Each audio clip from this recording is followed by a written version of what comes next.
Hi guys, this is Himanshu Siwal. आपके सामने question number 3.11 यानी 3.11 क्वेश्चन आपके सामने यहाँ दिया हुआ है।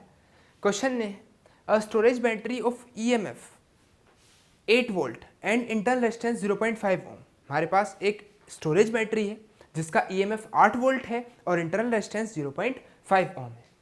इस being charge by 120 volt DC supply, उसको हम चार्ज कर रहे हैं एक 120 वोल्ट की डीसी सप्लाई से, या फिर आप कह सकते हैं 120 वोल्ट की डीसी बैटरी से हम किसी दूसरी बैटरी को चार्ज कर रहे हैं using a series resistor of 15.5 ओम। उसके साथ सीरीज में हमने एक 15.5 ओम का रेसिस्टर लगाया हुआ है। What is the terminal voltage of the battery during charging. Charging के वक्त उस बैटरी की टर्मिनल वोल्टेज कितनी है, मुझे ये बताना है। What is the purpose of having series resistor in the charging circuit. Charging circuit में सीरीज रेसिस्टर लगाने का हमारा पर्पस क्या है। देखिए ध्यान से आप इसे समझिए कि मेरे पास एक ये बैटरी है 8 वोल्ट की और इसके साथ एक इंटरनल रेजिस्टेंस कनेक्ट किया हुआ है 0.5 ओम का। Is being charge by 120 volt DC supply. इसको हमने चार्ज किया 120 वोल्ट की डीसी सप्लाई से using a series resistor of 15.5 ओम। और इसके साथ सीरीज में एक रेसिस्टर लगा दिया 15.5 ओम का। ठीक है, what is the purpose of having. पहले आप से पूछा गया है टर्मिनल वोल्टेज बताइए, यानी इस बैटरी की टर्मिनल वोल्टेज, दोनों टर्मिनल्स के बीच में टोटली वोल्टेज जो आ रही है ये बतानी है। तो टर्मिनल वोल्टेज बताना काफ़ी इजी है अगर मुझे करंट पता चल जाए कि इस बैटरी में टोटल कितना करंट फ्लो हो रहा है। अब करंट निकालने के लिए मैंने आपको एक पहला क्वेश्चन कराया हुआ है शुरू में, इसके अंदर मैंने आपको ये फॉर्मूला लिखवाया है I = E/R+R।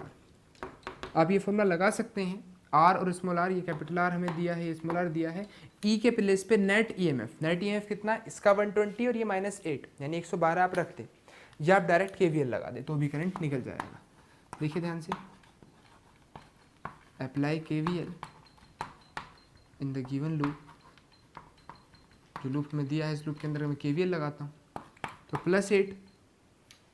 देन देखिए करंट इधर से अगर ऐसे फ्लो कर रहा है तो ये तो प्लस माइनस, ये प्लस माइनस और ये माइनस प्लस, तो +8 plus 0.5 into current I, then फिर plus 15.5 into current and plus 120, sorry minus, क्योंकि इसका ये माइनस साइन आ रहा है। और वापस कंप्लीट हो गया loop, 0। Sum of voltage around close loop 0 रख दी मैंने।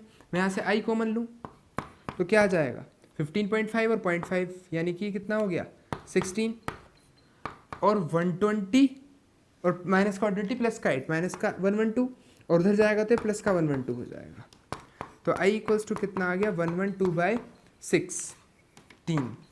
मैं इसे 4 से डिवाइड कर लूँ तो 4 2 = 8 और 8 और ये हो गया 4 5 16, ये आ गया 7 एम्पियर का करंट यहाँ फ्लो कर रहा है। अगर 7 एम्पियर का करंट है तो टर्मिनल वोल्टेज कितनी होगी।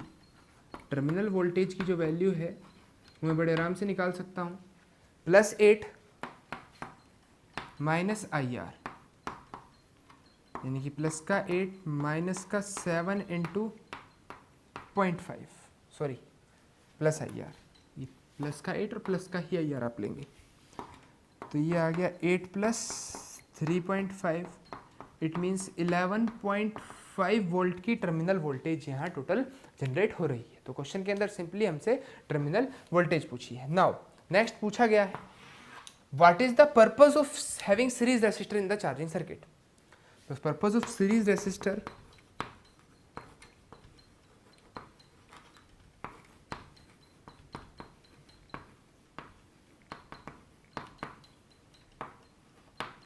is to limit the current। जब आप 120 वोल्ट की बैटरी से किसी को चार्ज कर रहे हैं तो यहाँ से बहुत हाई करंट निकलता अगर ये 15.5 ओम का रेसिस्टर ना लगा होता। तो करंट को लिमिट करने के लिए सीरीज रेसिस्टर का यूज किया जाता है। और आप एक बात और याद रखिएगा, करंट को तो लिमिट कर ही रहे हैं, अगर ये करंट लिमिट ना हो तो ये करंट की वैल्यू इतनी होगी कि डेंजरस होगा, डैमेजिंगली होगा हमारे लिए। ठीक, डैमेजिंगली हाई करंट यहाँ फ्लो करेगा अगर मैं सीरीज रेसिस्टर ना लगाऊं, यानी ये बैटरी इसको मैं चार्ज करना चाह रहा हूँ वो डैमेज हो सकती है। क्लियर स्टूडेंट्स, तो अच्छा सा क्वेश्चन है, ध्यान से देखिएगा। Thank you.